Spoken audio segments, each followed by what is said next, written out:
The final step to finishing any tile job is to caulk the corners and any other places where different planes are joining.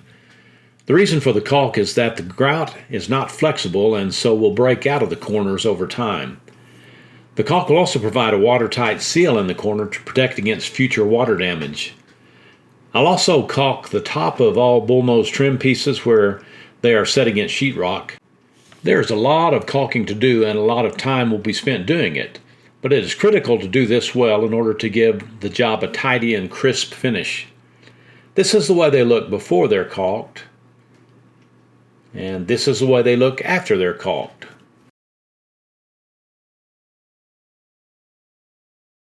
Quite a difference, huh?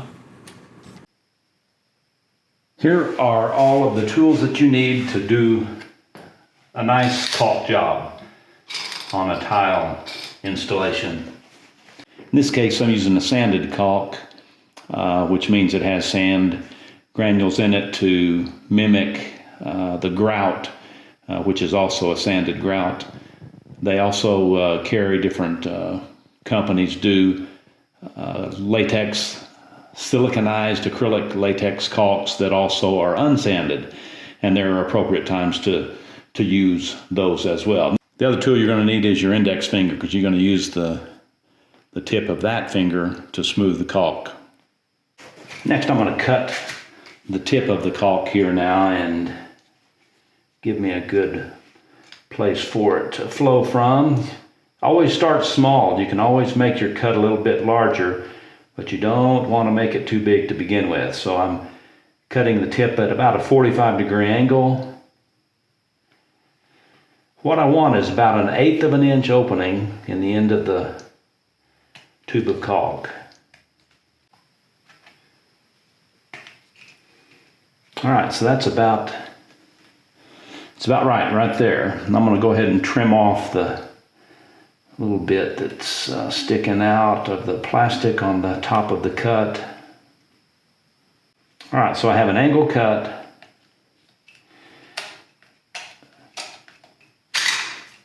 About 1/8 of an inch of area that the caulk is going to flow through. So that's where I'm going to start. And now that's the kind of joint that you want right there when you're finished caulking. About the size of the grout joints, if you can make it be that way, but it's smooth and there's no big globs of caulk anywhere.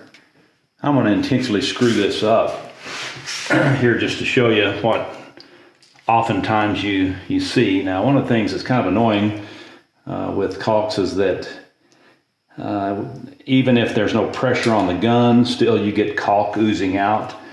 If your tube has a cap, use it for that. So once you pull a bead of caulk into a joint, just go ahead and slip the cap over it and that'll stop the flow until you're ready to go again. All right, now I'm putting too much caulk in, right, because I don't know what I'm doing here. All right, and now I'm going to stop right at that point. I use my sponge here quite a bit as well. All right, now when I start to smooth that out, I'll show you what's going to happen. You know, the caulk gets spread because you have too much in the joint, and that's going to look horrible if I don't fix it. Right, now I can probably still fix this with my finger. What I'm going to do is just put pressure on the left side of my index finger against the top and just put my finger in the corner and pull through here. And just by putting pressure on the top side, I'm cutting that grout, cutting that caulk away, and then I just use my sponge to wipe my finger on and just keep working it down.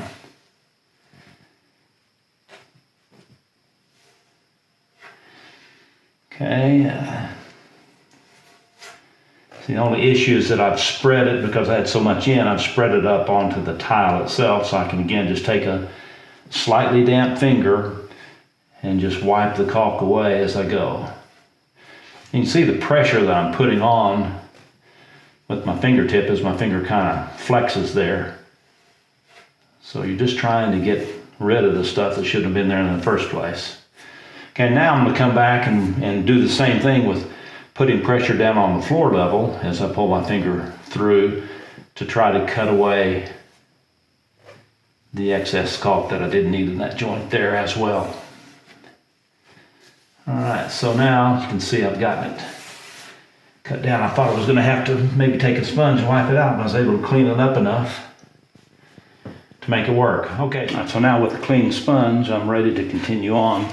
It's one of the reasons you make the cut on the tip of your caulk gun about 1/8 of an inch. You can see how that's still just oozing out. It's just really annoying.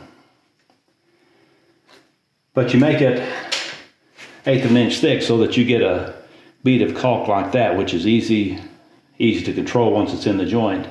Gives you a lot better opportunity to only get enough caulk in the joint to do the job, and that's really what you want. That makes it go faster and gives you a nice finish when you're done.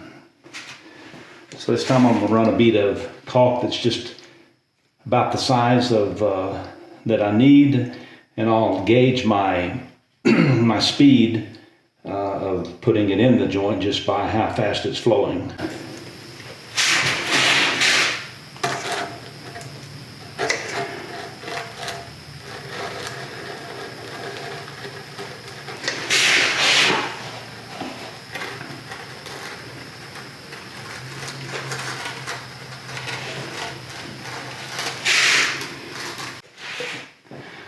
All right, now this will clean up a lot better. If I don't have enough caulk in the joint, I can always add a little bit.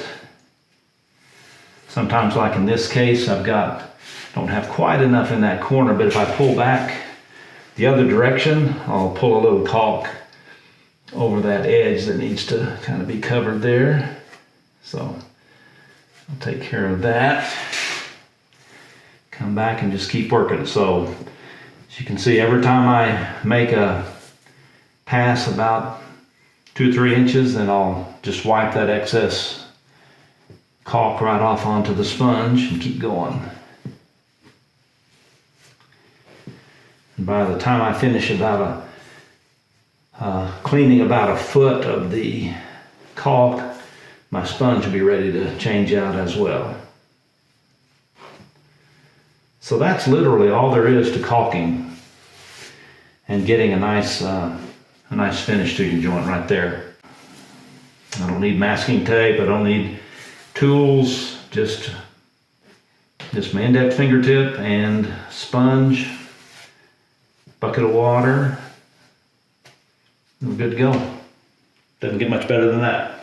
Sometimes areas like this can be a little tricky when you're caulking tile that's up against sheetrock. Sometimes in cases like this, I will use masking tape against the paint, but it's pretty rare. I typically just go ahead and freehand it because I've found that if the paint is not resistant to the water somewhat and you get water soaking into the sheetrock, in those cases even the quick release tape will tend to peel back the paint. So then you're dealing with touching up paint against your caulk. Process is still the same. I just have a big gap to fill with caulk here, so I'll slow down with my gun and just let it fill a little deeper.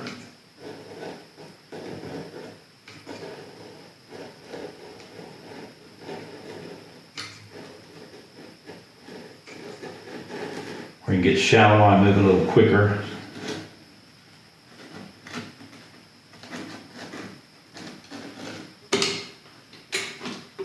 And again, same thing with the fingertip. In this case, I'll just take a little bit of the caulk off as I go. I'm not pressing real hard, I'm just trying to get a sense of how full the joint actually is.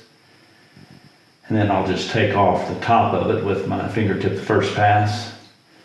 And as I get it shaped into the place where I want it to go, then I can go a little harder and do the same thing. In this case, I'm pressing against the paint to make sure I get a nice clean line on the paint surface.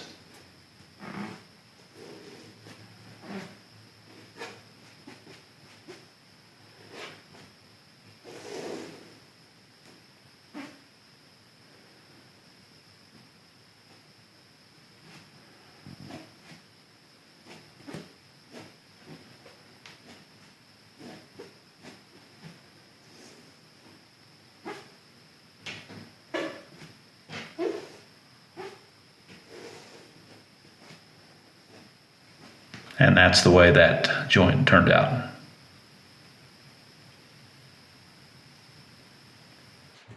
I hope you're finding my videos on various aspects of installing and finishing tile surfaces to be helpful. If so, let me encourage you to subscribe to my channel. I do lots of things besides tile, so I hope you'll take some time to explore what's happening in Dobbs' workshop.